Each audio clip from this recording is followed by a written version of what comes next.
विश्वानि देव सवितर्दुरितानि परासु यद्भद्रं तन्नयासु।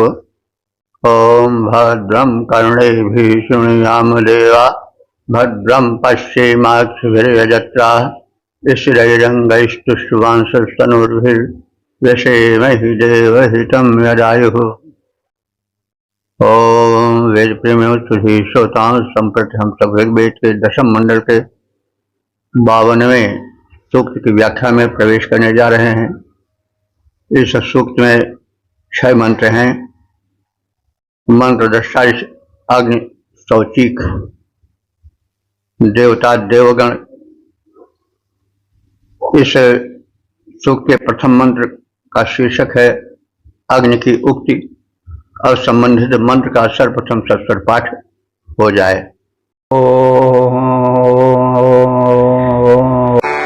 विश्वे देवाः शास्त्रमाजथे होता व्रतो मनभय्यन् निषद्य प्रमे प्रोतभागधे जञ्जथा भोजेन पधा हव्यमा भवहानि।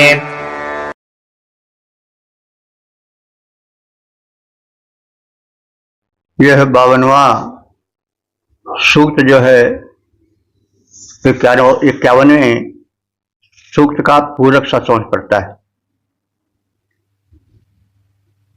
पिछले सूक्त में हम लोगों ने देखा था कि अग्नि देवता कुछ मांगे प्रस्तुत किए थे, कुछ अपनी अड़चने प्रस्तुत की थी और इसलिए उसी के संदर्भ में उन्होंने कहा था कि मैं अब हर विवाह का देवताओं के आवाहन का कार्य नहीं करना चाहता।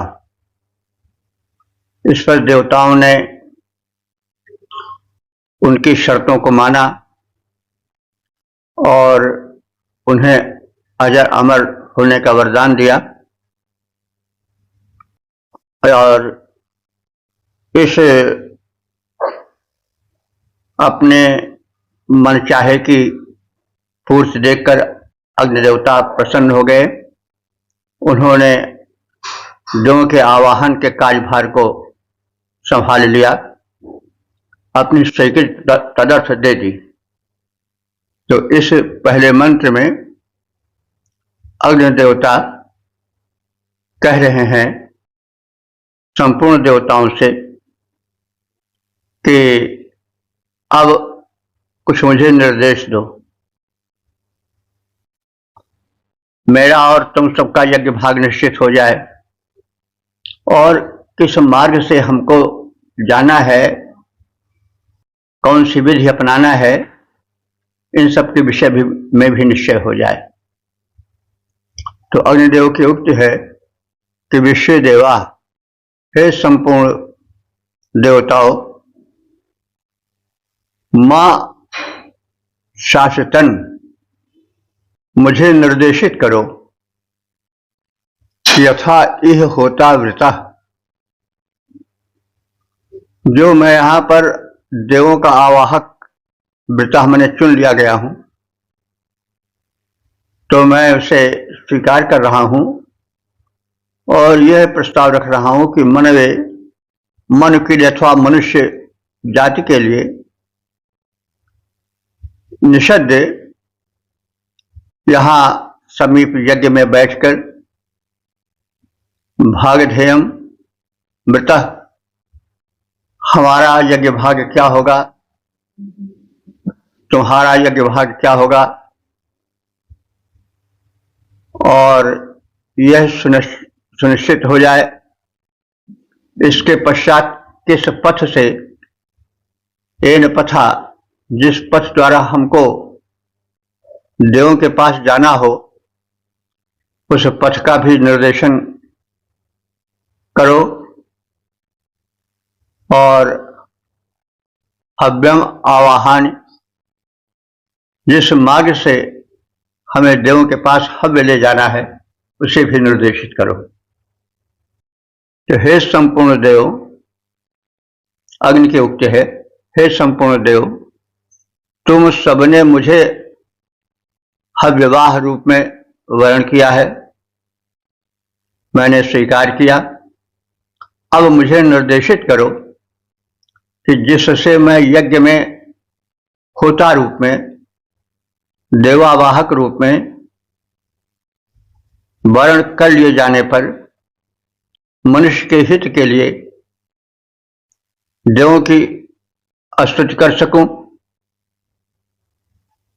एतदर्थ हमें निर्देशित करो और यह भी निश्चित करो कि यज्ञ में मेरा भाग क्या है, तुम्हारा भाग कौन सा है, यह सब हमें बताओ।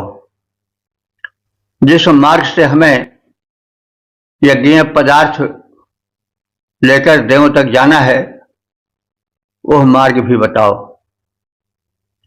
हे देवो, तुमने हव्यवाह मुझे पावक को है वर्ण किया, अब निर्देशित कर्तव्य करो, निर्वाह करूं जो भार लिया, भागों का निर्णय करो और वह मार्ग भी हमें बतलाओ जिससे हवि वहन करूं सत्वर, सारा रहस्य भी समझाओ। ओम 10-52 देवता देवगण शीर्षक अग्नि की उक्ति और संबंधित मंत्र का सर्वप्रथम सस्वर पाठ हो जाए।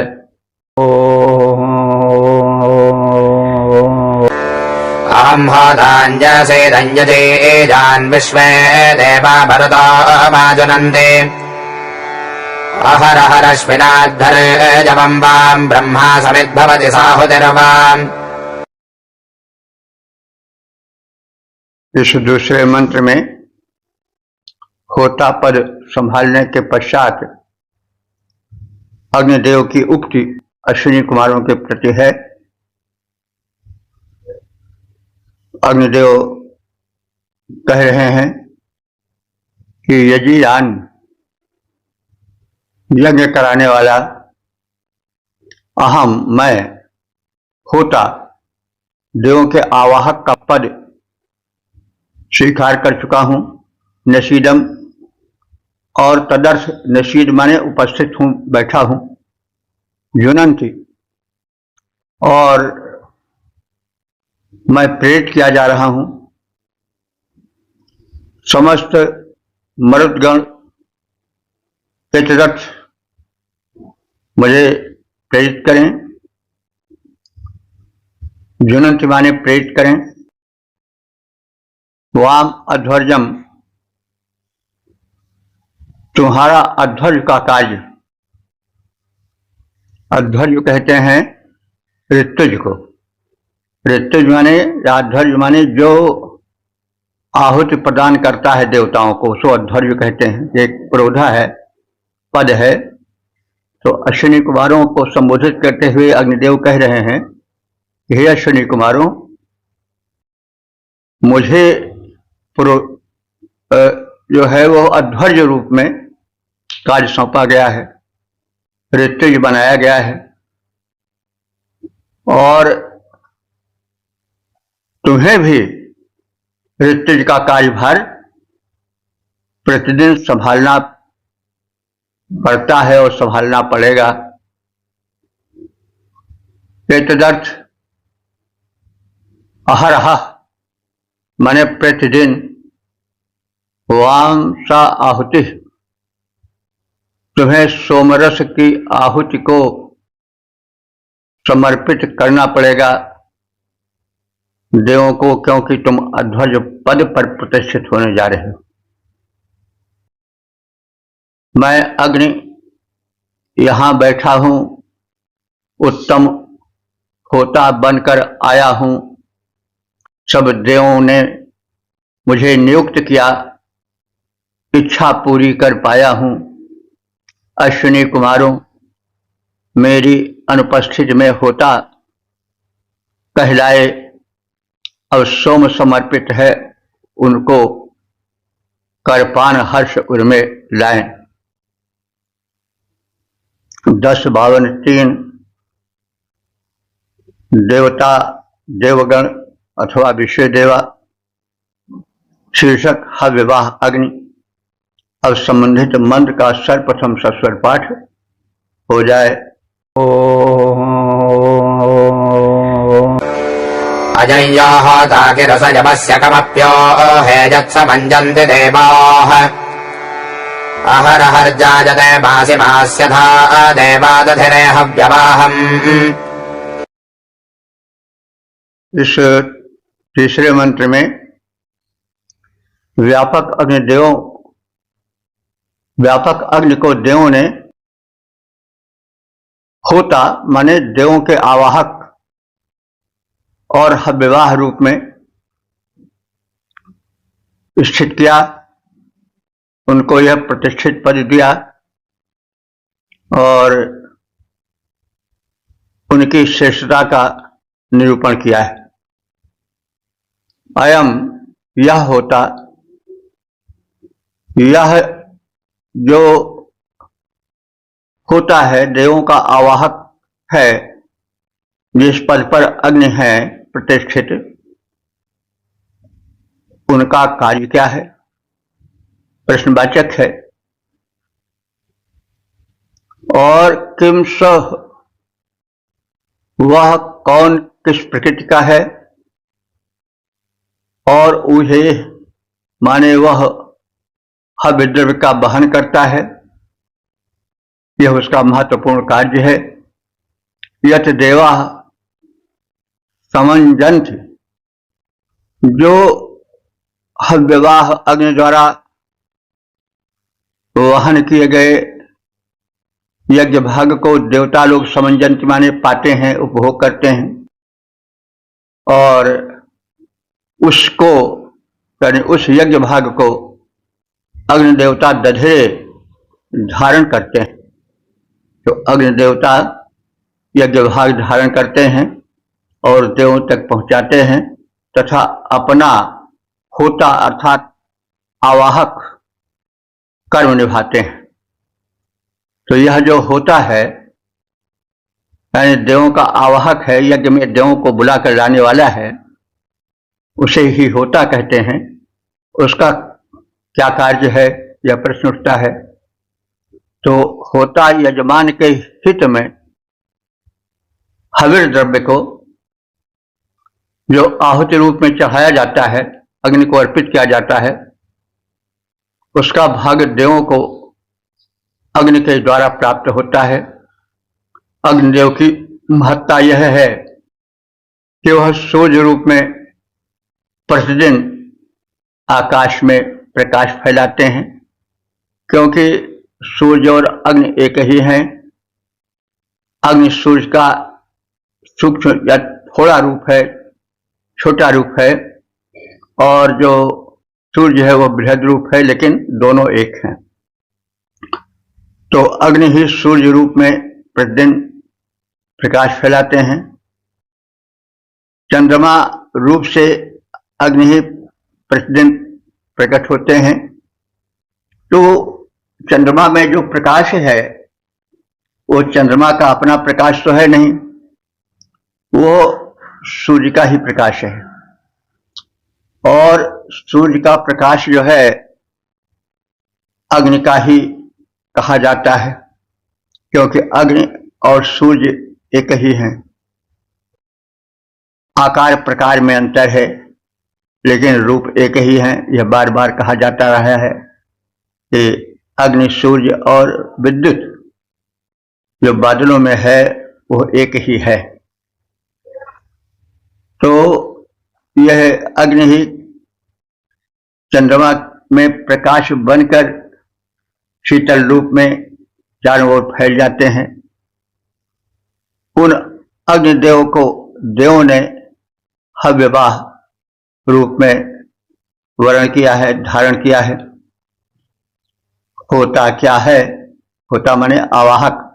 होता क्या है, कार्य कौन है, उसको अब बतलाते हैं। देवों का कथन है, होता बनकर अग्नि यज्ञ भागों को देवों तक पहुंचाते हैं। सूर्य रूप में नित्य चंद्र बन जो प्रतिमास उदीयमान उन अग्निदेव को देवों ने है हव्यवाह का दिया स्थान। ओम 10 52 4 देवता अग्नि शीर्षक अग्निदेव का कथन। अब संबंधित मंत्र का सर्वप्रथम सस्वर पाठ हो जाए।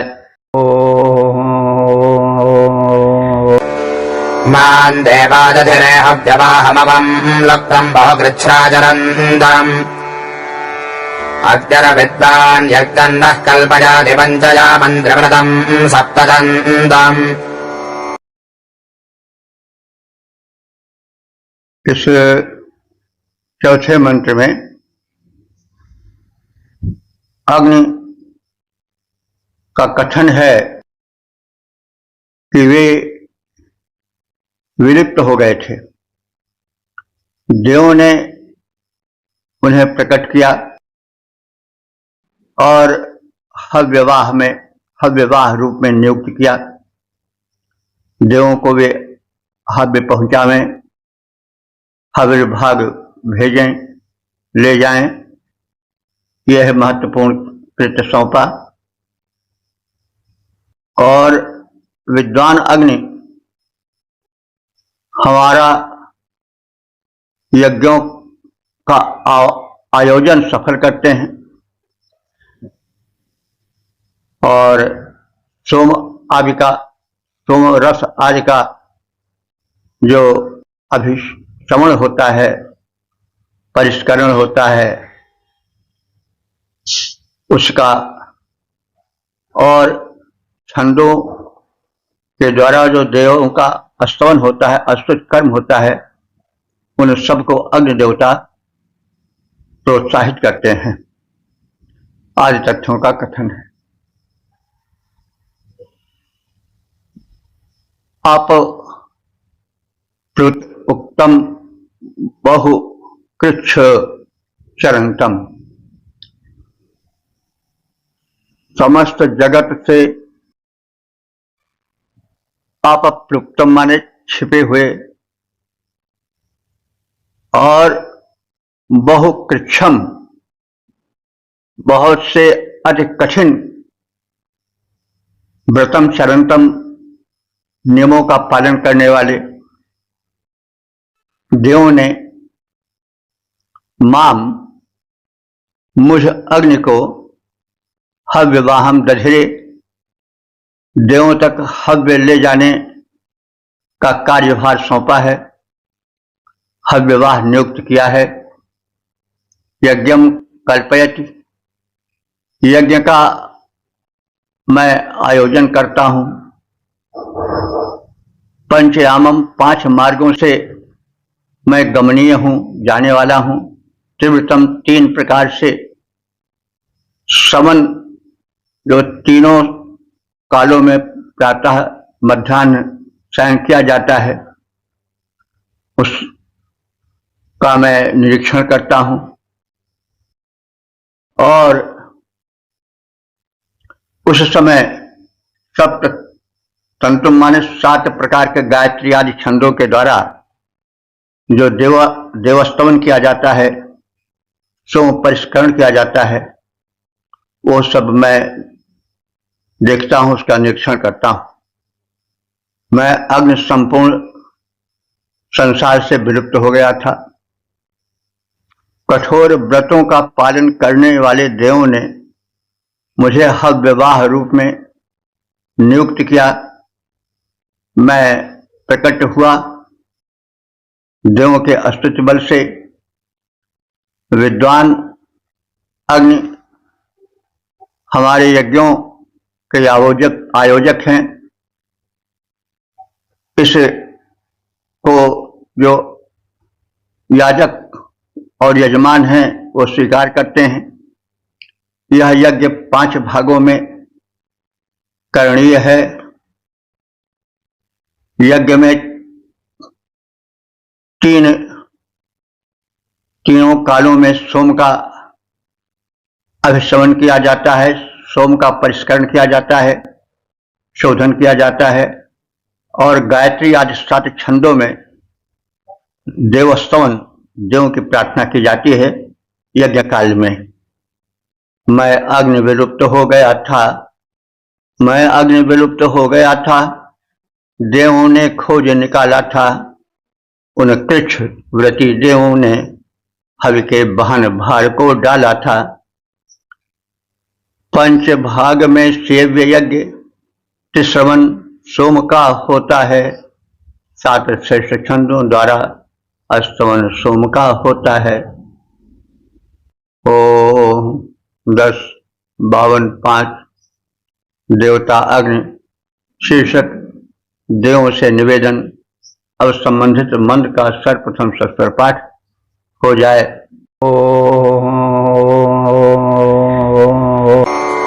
भावाजक्षमृतत्वं सवेरं यथा बादे भावरिवः कराणि आबाह्वार्वज्रमिन्द्रस्य तेजामधेमा विश्वाः प्रतनाजजाते।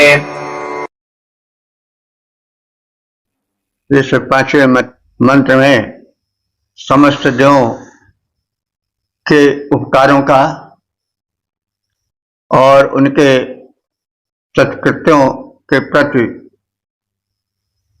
जो है नम्र निवेदन, आभार प्रकट किया गया है। इस विषय में उस उपकार के प्रति आभार, कृतज्ञता प्रकट करते हुए याजक अथवा यजमान का कथन है कि देवाः, हे संपूर्ण देवगण, वह माने तुम्हारी वरिवाह करवाणी। तो वरिवाह माने हवि रूपी धन से, यानी हव्यान्न द्वारा सेवा करता हूं, अर्थात यज्ञ करता हूं, यज्ञ में उत्तम हव्यान्न प्रस्तुत करता हूं। हे देवता की वो तुम्हें उपलब्ध हो सके, यह मेरा छोटा सा प्रयास है जो कि तुम्हारे प्रति श्रद्धापूर्वक किया जाता है।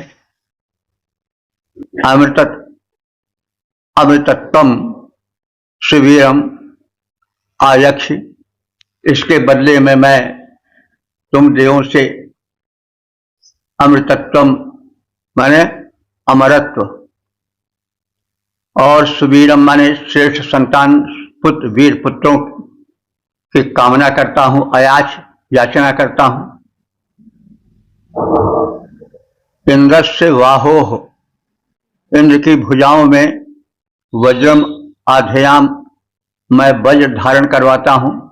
मतलब आशय यह है कि मैं प्रार्थना करता हूं देवराज इंद्र की, और दुष्टों के नाश हेतु उस प्रार्थना के बल से इंद्र को वज्र धारण करना पड़ता है। तो ही वज्र धारण करवाने का तात्पर्य यही हुआ कि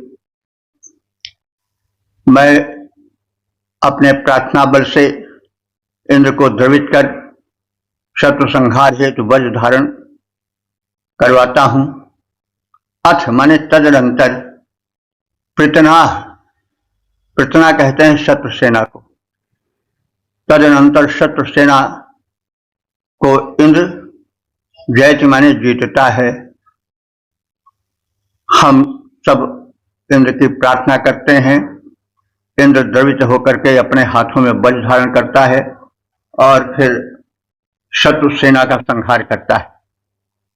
तो हे देवों, मैं तुम्हारी सेवा करता हूं, तदर्थ प्रार्थना करता हूं, तुम्हें आहुति श्रेष्ठ द्रव्य रूप में प्रस्तुत करता हूं, तुमसे प्रार्थना करता हूं कि हे देव, तुम सब हमें अमरत्व प्रदान करो, वीर पुत्र दो। मैं ही अपने प्रार्थना बल से इंद्र की बाहों में वज्र धारण कराता हूं, जिसके द्वारा वे शत्रु सेना का संहार करते हैं और विजय पाते हैं। तो यह प्रार्थना का बल है। तो हे देव, तुम सब हमारा कल्याण करो, अमृत प्रदान करो, वीर संतान प्रदान करो, पुत्र प्रदान करो। हे देवों, तुम सबकी सेवा करता हूं। हे देवों, तुम सबकी सेवा करता हूं, विनय सुनाता हूं। अमर बनाओ, वीर पुत्र दो, तुमको कर जोड़ मनाता हूं। मैं ही सुरेंद्र की बाहों में विकराल वज्र पकड़ाता हूं, अरिदल पर जिससे विजय करें ऐसा संयोग रचाता हूं। ओ 10, 52, 6 देवता अग्नि शीर्षक देवों के कृत्य और संबंधित मंत्र का सर्वप्रथम सस्वर पाठ हो जाए। त्रयशतात्रयसहस्राण्यग्निम् 30 देवानवचासपर्यन् औक्षन् घृतैरस्तृणन् बर्हिरस्मा आदिद्धाता रन्यासादयन्त।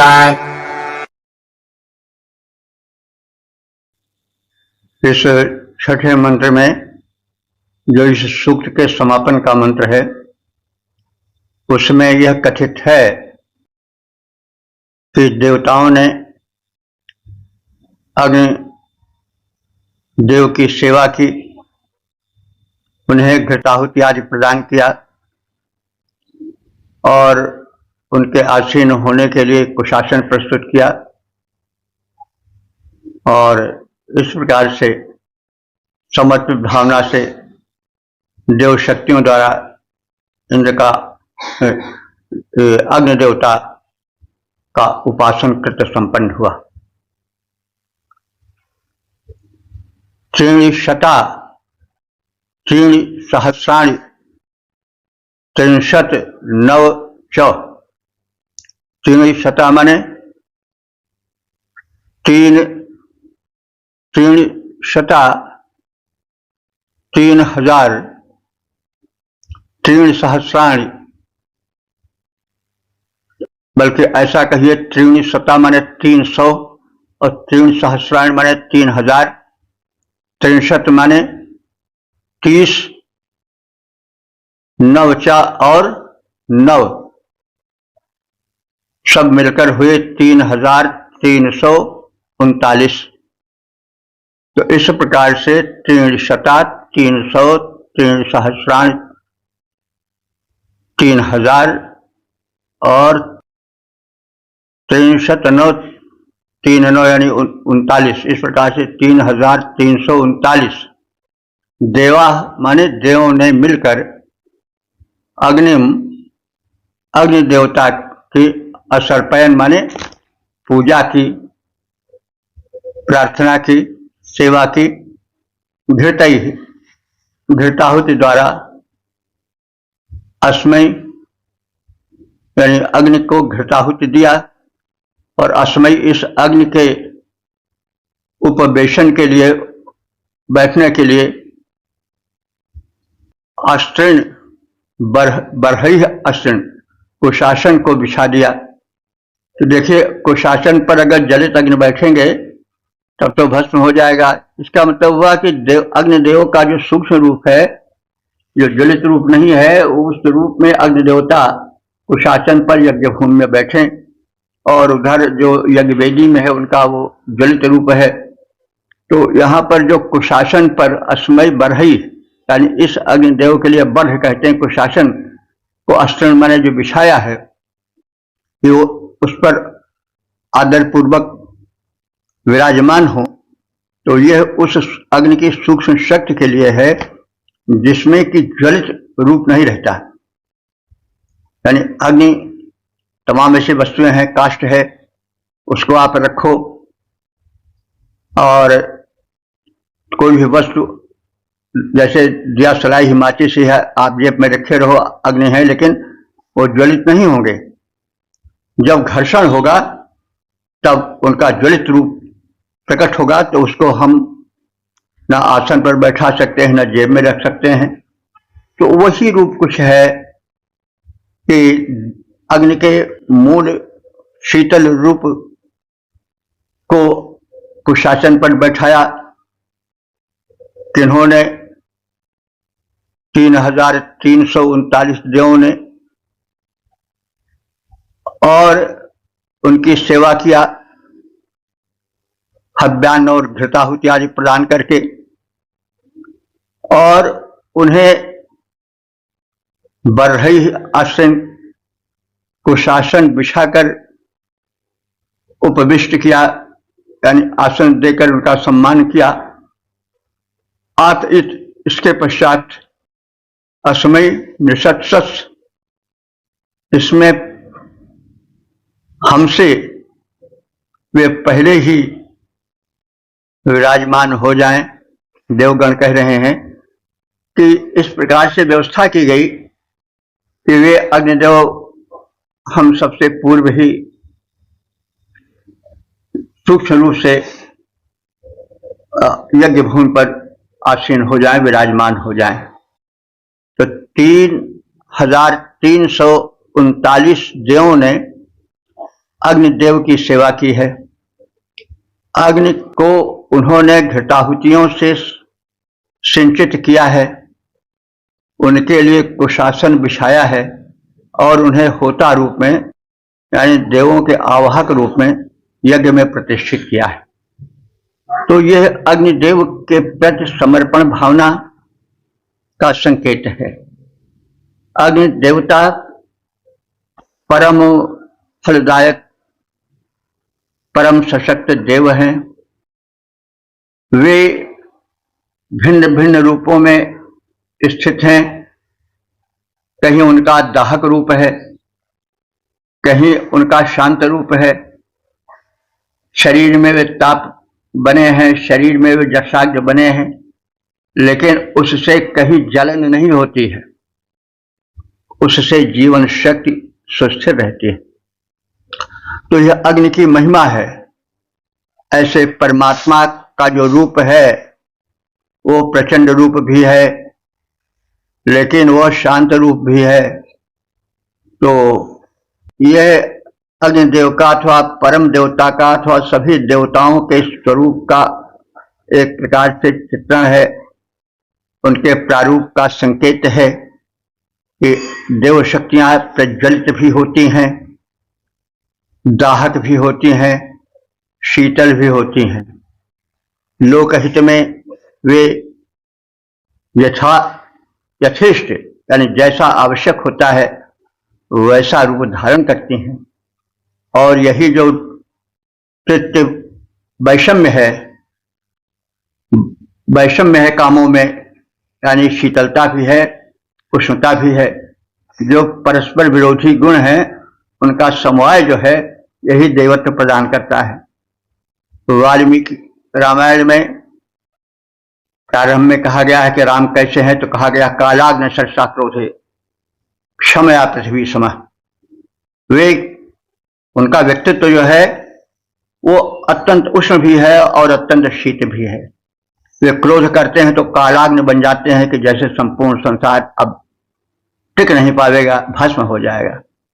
लेकिन जब क्षमा करते हैं तो इतने शीतल, इतने कृपालु हो जाते हैं जैसे पृथ्वी को लोग खोदते हैं, उसे गंदा करते हैं तरह तरह से, लेकिन पृथ्वी कभी उसका बदला नहीं लेती है, कभी उसका दंड नहीं देती है। किसी के ऊपर अगर आप गंदी चीज छिड़क दीजिए तो बिगड़ जाएगा, लेकिन अब जैसे पृथ्वी इतने सहिष्णु है कि वे तमाम जिसे लोग नहीं चाहते हैं उसको भी वो सहन कर लेते हैं। ऊंचे पर्वत गहरे सागर सबका भार उठाती हैं, इसीलिए तो यह धरती धरती माता कहलाती है। तो मातृत्व तो वही है जो पुत्र के अनेक त्रुटियों को सहन कर ले, वही माता कहलाने के योग्य है। तो धरती माता इसीलिए कही जाती है कि ऊंचे पर्वत गहरे सागर सबका भार उठाती है, इसीलिए तो यह धरती धरती माता कहलाती है। क्षमाशील कितनी है कि उसका नाम ही क्षमा है। पृथ्वी का एक पर्यायवाची है क्षमा। क्षमा का प्रारूप आप जान चुके हैं कि भैया खोद खाद धरती सहे काट कूट बन राय, और कुटिल बचन साधु सहे और ते सहा न जाए, कबीरदास जी की उक्ति है। तो भाई धरती बहुत क्षमाशील है। तो यह इस संदर्भ में कहा जा रहा है कि अग्निदेव प्रज्वलित रूप में कितने विकराल हो जाते हैं, लेकिन जब यज्ञ में उनका आवाहन किया जाता है तो सूक्ष्म रूप से कुशासन पर विराजमान हो जाते हैं। और इस मंत्र में यह कहा गया है, इसको हम एक बार फिर स्थूल रूप से कह देते हैं। 3339 देवों ने अग्निदेव की सेवा की है, प्रार्थना द्वारा, हव्य द्रव्य समर्पण द्वारा। अग्नि को उन्होंने घृताहुतियां प्रदान की हैं और समादर पूर्वक आसन बिछाया है ताकि वे आसीन हो सकें, और उन्हें होता यानी देवों के आवाहक रूप में यज्ञ में प्रतिष्ठित किया है। उन्हें इस महत्वपूर्ण कृत्य के संपादनार्थ यह भार सौंपा है। तो 3339 देव समुदाय, 3339 देव समुदाय पावक की सेवा किए, घृत द्वारा नहलाए, विषा को शासन सादर उनको वहां सप्रेम बिठाया, होता आवाहक होता बना दिया, यज्ञों में मान दिया, सुख पाया। इस प्रकार से हम सब ने ऋग्वेद के 10वें मंडल के 52वें सूक्त के 6 मंत्रों का संक्षिप्त ज्ञान प्राप्त किया। अब तक ले जितने मंत्र व्याख्यायित हो चुके हैं उनकी संख्या हो चुकी है 9333। ये परम कृपालु परमात्मा की, वेद भगवान की साक्षात कृपा ही कही जाएगी। और आप सब यह कृपा करें कि वेद अध्ययन करें, प्रचार प्रसार करें, और भारतीय मनीषियों ऋषियों द्वारा 10 मंत्रों के जो लोक कल्याण के लिए परमात्मा द्वारा प्रेषित हैं उनका प्रचार प्रसार करें। और जल रहे भांति भांति से जल रहे विश्व में कहीं युद्ध की ज्वाला जल रही है, कहीं बदले की भावना जल रही है, कहीं ईर्ष्या द्वेष घुन की तरह खाया जा रहा है। यह संसार कितना कष्ट में है, अज्ञान के कारण, अहंकार के कारण, उत्पन्न अंधत्व के कारण। तो इन सब का निवारण कर सकते हैं वेद मंत्र। वेदों में वो संदेश है जो आपको अन्यत्र संभवतः नहीं मिलेगा। वैदिक साहित्य और उससे निकला हुआ साहित्य इतना विस्तृत, विशाल और इतना परिपूरित है कि आश्चर्य होता है। आज के युग में लोगों के पास समय अभाव है या कुछ बहका हुआ मन है, वे समझते हैं कि संस्कृत तो पूजा पाठ की ही भाषा है। नहीं, इसका दर्शन देखिए, सांख्य योग न्याय वैशेषिक आदि वेदांत आदि दर्शन देखिए, और उपनिषद के विचार देखिए जिन पर दारा शिकोह लट्टू था, जो औरंगजेब का ज्येष्ठ पुत्र था। यूरोपीय विद्वान भी उस पर लट्टू हैं। ऐसी विचारणा इतनी गहन विचारना। और यही नहीं, ज्योतिष का भी हमारे यहाँ, हमारे वेदों में, वेदांग में ज्योतिष एक अंग है वेद का। वो कितने सूक्ष्म सूक्ष्म और कितनी वैज्ञानिकता को धारण किए है, जिससे कि कुछ यानी 100-200 साल, ज्यादा से ज्यादा 400 साल पहले दुनिया वाले जान पाए हैं, समझ पाए हैं। और यह सूर्य ग्रहण, चंद्र ग्रहण हमारे यहां हजारों साल से समझा बूझा गया है। अब तो हम सब जानते हैं कि पृथ्वी भी गतिशील है, चंद्रमा भी गतिशील है, सूर्य भी गतिशील है। तो ये चक्कर काट रहे हैं और कब एक दूसरे के सामने पड़ जाते हैं, और उस सामने पड़ने से किस प्रकार से एक भाग विशेष किसी ग्रह का, सूर्य का या चंद्र का ढक जाता है और वही ग्रहण कहलाता है। तो यह ज्ञान हमारे यहाँ की ज्योतिष विद्या में बहुत पहले हो गया था, हजारों साल पहले। तो यह ज्ञान कैसे हो सकता है जब यह जाना जाए कि पृथ्वी घूम रही है, चंद्रमा घूम रहे हैं, इनकी गति प्रति घंटा या प्रति मिनट कितनी है, और वह योग कब आवेगा कि ये एक दूसरे के सामने पड़ेंगे, बीच में पड़ेंगे, जिससे कि सूर्य की या अन्य की का जो भाग है वो न दिखाई पड़े और वो ग्रहण रूप में दिखाई पड़े, उसका प्रभाव क्या होता है।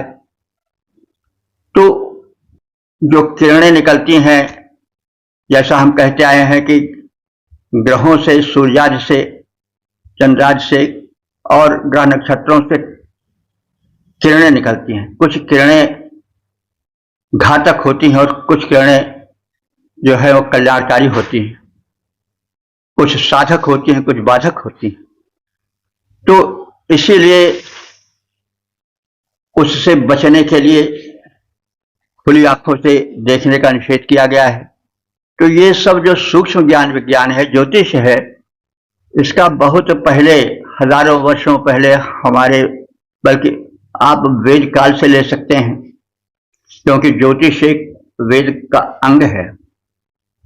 यह बात अलग है कि आजकल मत गणना ठीक न होने से ठीक से न बताया जा सके, लेकिन यदि जन्म का काल ठीक है, उसमें मिनट, 2 मिनट, 4 मिनट का भी अंतर नहीं है, और विचार करने वाला सही विचारक है, गणित उसका ठीक है, तो इसमें संदेह नहीं कि उन कही बातों का फल न हो, क्योंकि ग्रह नक्षत्रों का प्रभाव पृथ्वी पर पड़ता है। मनुष्य का शरीर भी जिन तत्वों से बना है, वे तत्व जो है वह अंतरिक्ष में विद्यमान है। अंतरिक्ष से आने वाली किरणें किस किस रूप में किसको प्रभावित करती हैं, आदि सब ज्योतिष से संबंधित है। तो कहने का मतलब सूक्ष्म ज्ञान, चाहे ज्योतिष का हो, चाहे आयुर्वेद का हो, चाहे अध्यात्म का हो, चाहे लौकिकता का हो, वेदों में भरा पड़ा है। हम सब अज्ञतावश, हठवश या किसी कारण से इस पर विचार नहीं कर पाते हैं, और बस इतने जान लेते हैं कि वेद केवल स्वस्ति वाचन के लिए है। वेद में क्या नहीं है, प्रवेश करके देखें। और एतदर्थ प्रार्थना है कि वेद पर शोध हो, वेद में ज्योतिष, वेद में विज्ञान, वेद में अध्यात्म, वेद में लोक जीवन। हमारे यहाँ तो कामशास्त्र तक पर लेखन हुआ है, कब कैसे मनुष्य को अपने जो है वह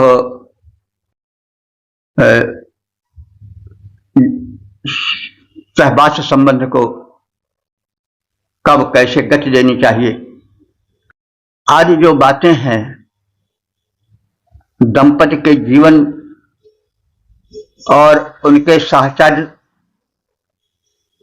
के गुणदोष और उसके नियमन के उपाय बताए गए हैं। कामशास्त्र का भी निर्माण हुआ है। तो जीवन का कोई क्षेत्र नहीं है जो हमारे संस्कृत साहित्य से अछूता।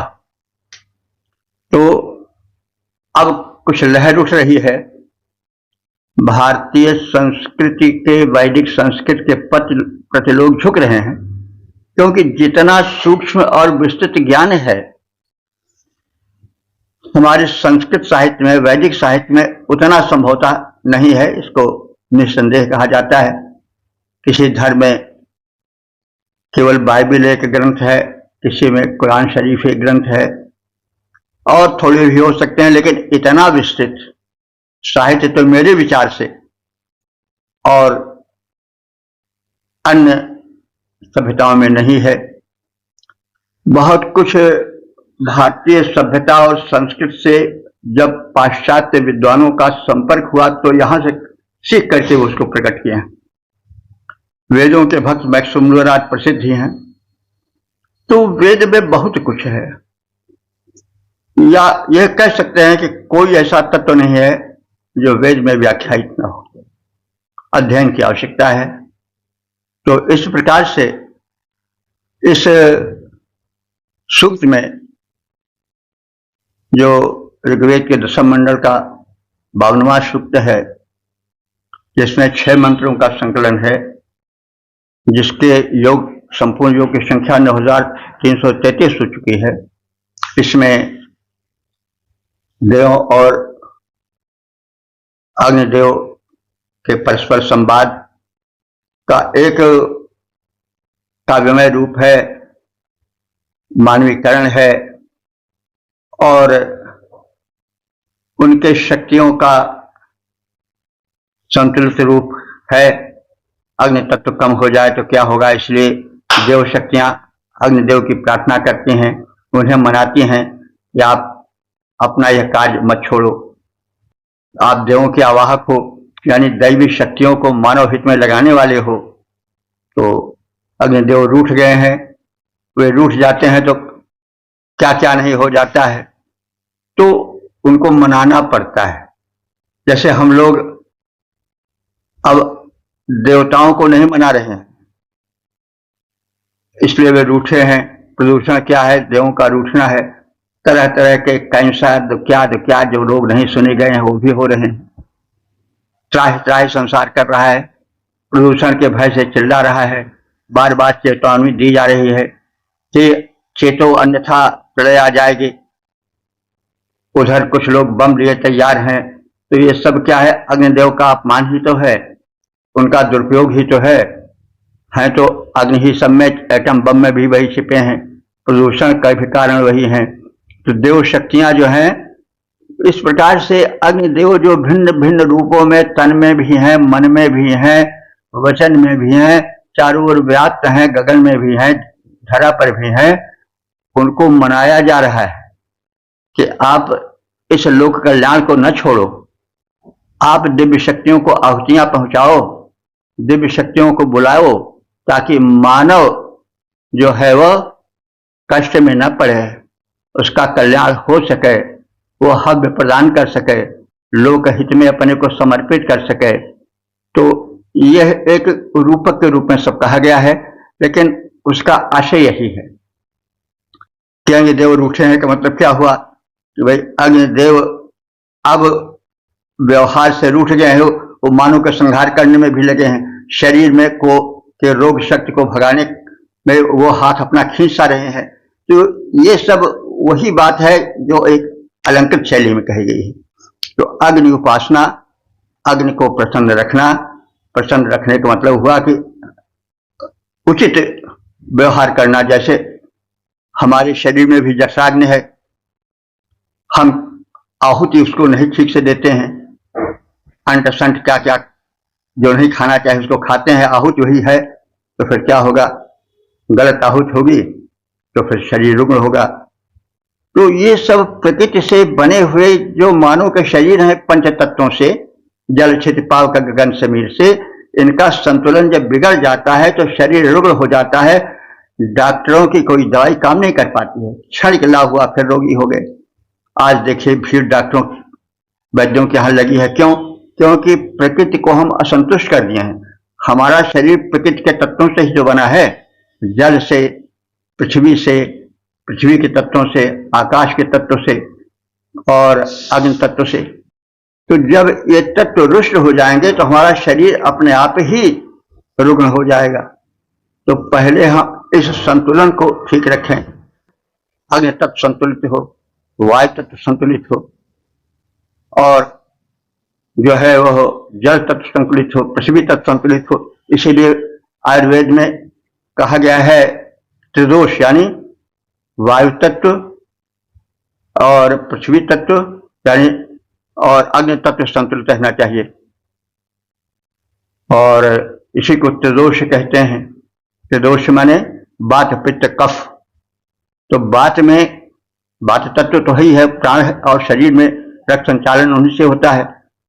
और पित्त जो है वो अग्नि का अंश है, क्योंकि वही ज्यादा हो जाता तो गति जलने लगती है, तो वही पचाता है। लेकिन अगर उसकी मात्रा बढ़ घट गई तो फिर दिक्कत पैदा हो जाती है। तो पित्त जो है अग्नि तत्व है, वात जो है वायु तत्व है, कफ जो है उसमें पृथ्वी और जल तत्व का समवाय रहता है। आप देखें कोई थूक दे तो थोड़ी देर के लिए, थोड़ी देर में जल तत्व उससे अलग होने लगता है, और जो उसका गाढ़ा तत्व है वो पृथ्वी तत्व अलग होने लगता है। तो यह जो है यही त्रिदोष कहा जाता है। तीन तत्व वात पित्त कफ, ये जब संतुलित रहता है तो शरीर स्वस्थ रहता है। तो ये सब आयुर्वेद में वर्णित है चिकित्सा पद्धति में, और इसके अनुसार जब आरोग्य के ओर कदम बढ़ाया जाता है तो शरीर स्वस्थ हो जाता है। बहरहाल ये अब और अधिक नहीं हम आगे बढ़ेंगे, समय के अनुसार फिर कहेंगे।